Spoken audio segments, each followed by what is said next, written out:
নমস্কার, আপনারা দেখছেন রূপম টিভি। 2024-এর লোকসভা ভোট শেষ হয়ে গেছে। বিভিন্ন চ্যানেল বিভিন্নভাবে তাদের সমীক্ষা সামনে আনছে।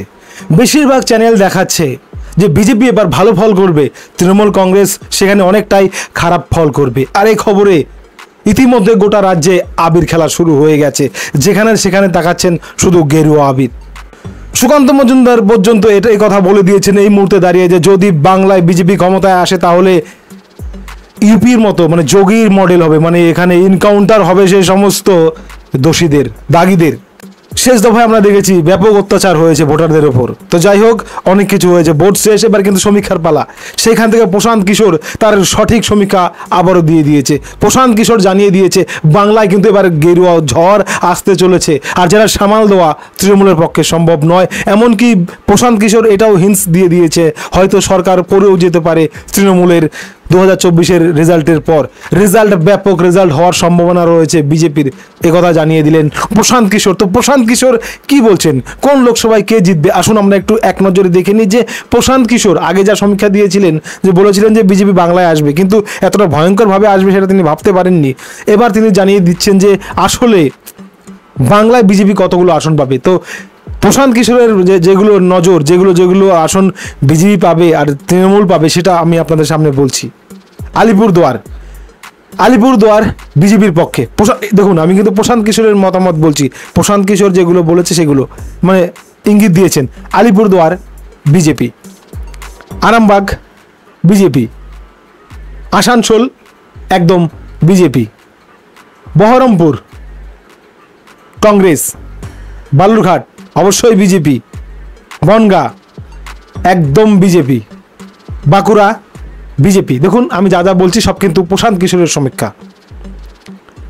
বারাসাত বিজেপি, বর্ধমান পূর্ব একদম বিজেপি, প্রশান্ত কিশোরের সমীক্ষা। এগুলো ভোটের পর ফাইনাল সমীক্ষা এগুলোই হবে। Barrackpore BJP, Basirhat Trinamool Congress, Birbhum BJP, Bishnupur BJP, Bolpur BJP, Bardhaman Durgapur BJP, Cooch Behar BJP, Darjeeling BJP, Diamond Harbour Trinamool Congress, Dum Dum Trinamool Congress, Ghatal BJP, Hooghly BJP, Howrah Trinamool Congress.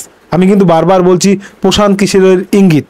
Jadavpur Trinamool Congress, Jalpaiguri BJP, Jangipur Trinamool Congress, Jhargram BJP, Joynagar BJP, Kanthi BJP, Kolkata Dakshin Trinamool Congress, Kolkata Uttar Trinamool Congress, Krishnanagar BJP, Malda Dakshin Congress, Malda উত্তর বিজেপি, মথুরাপুর বিজেপি। সমস্তটাই কিন্তু প্রশান্ত কিশোরের সমীক্ষা।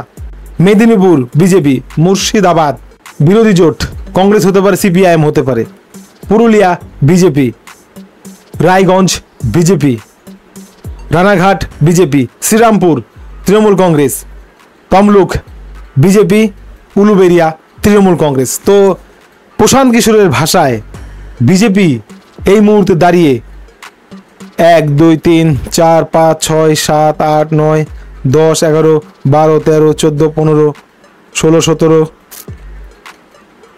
18 19 20 21 22 23 24 25 26 27 28 29টি আসন পেতে চলেছে বাংলার বুকে। ভয়ঙ্কর গেরুয়া ঝড় আসতে চলেছে বাংলায়। প্রশান্ত কিশোর এই মুহূর্তে যে সমীক্ষা করলো তাতে এটা ধরা পড়েছে যে বাংলায় বিজেপি 29টা মতো আসন পাবে, 29টার মতো আসন পাবে বিজেপি। তো প্রশান্ত কিশোর সরাসরি এটা ইঙ্গিত দিয়ে দিলেন বড় পার্টি হবে বিজেপি, এমনকি 29টার মতো আসন পাবে বিজেপি। সেখান থেকে 2টো কংগ্রেস এবং 11টা তৃণমূল কংগ্রেস পাবে। বড় মাপের খারাপ ফল করতে চলেছে এবার তৃণমূল কংগ্রেস। বিজেপি ব্যাপক ভালো ফল করবে বাংলার বুকে। প্রশান্ত কিশোর এমন ইঙ্গিত দিয়ে দিলেন। খবর ভালো লাগলে সাবস্ক্রাইব, লাইক, শেয়ার করবেন। জয় হিন্দ।